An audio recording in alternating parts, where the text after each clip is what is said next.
privatisation is not just our own experience. We just have to look at the reduction of quality of services, improvement of transport and road maintenance. We just need to look at the increased price of electricity and gas.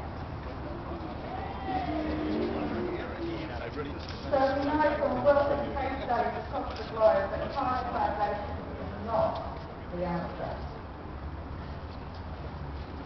So this rally is part of the effort in our campaign to ensure that the government does not go down the path of privatising government services. And it's a tribute to you that you've made the effort to come out today. And I know it's certainly hot out there, and we'll try to get this on moving as quick as possible. Just like to let people know that we have water and that some people are moving through the crowd, so make sure you take advantage of that.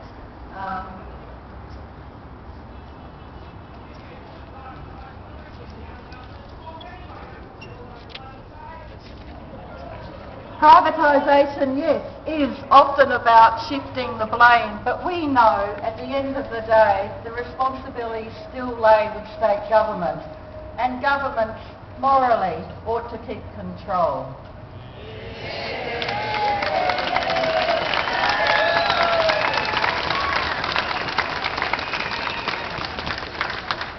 We have with us a group of workers who are experiencing directly the impact of the government's agenda.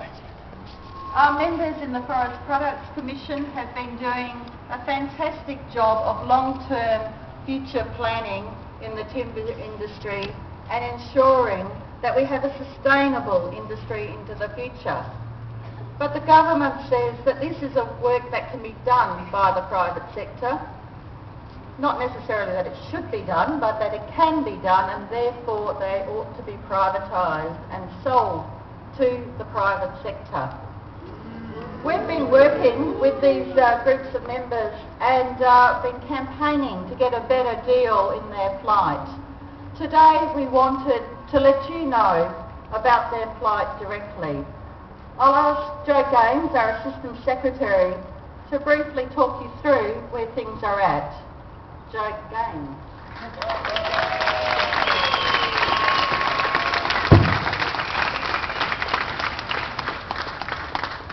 Thanks everyone. Look, our members from Forest Products Commission are just standing up here.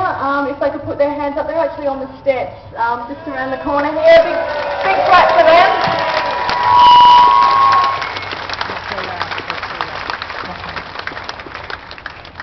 These are a group of people that learned of their fate through a press release on the 28th of January this year.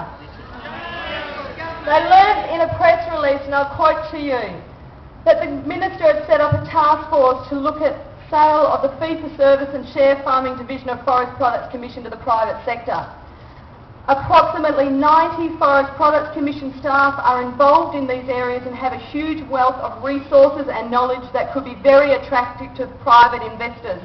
A sale option of these workers, and that's my words, I add the word these workers, will be thoroughly investigated as an alternative to redeployments or voluntary redundancies. That's what the Minister said. He wanted to sell the workers rather than offering them redeployment or redundancy as an option. And at the moment they can do that under the Public Sector Management Act. Resign! He should resign! Tell the Minister! What do these people do? Let's just have a quick look at that. The share farming, and let's say those 90 workers represent 40% of the staff of that agency, 40%. The share farming division is about providing the future stocks of generations, so we move away from old growth, the reliance on old growth forests. It's not about the trees that we use for wood chip. Private sector's doing that, they can go for it. It's about the trees that take 30 to 40 years to mature for the use of high quality timber and furniture trades in the building industry. And we know it's much easier for the government to make bad decisions when the consequences of their actions will not be felt for decades to come. When my kids are my age, actually. This government is walking away from the timber and furniture industries, walking away from the commitments they have made to 650 farmers in the southwest region of this state. and walking away from a commitment to address significant environmental concerns, and importantly, putting pressure on old growth forests.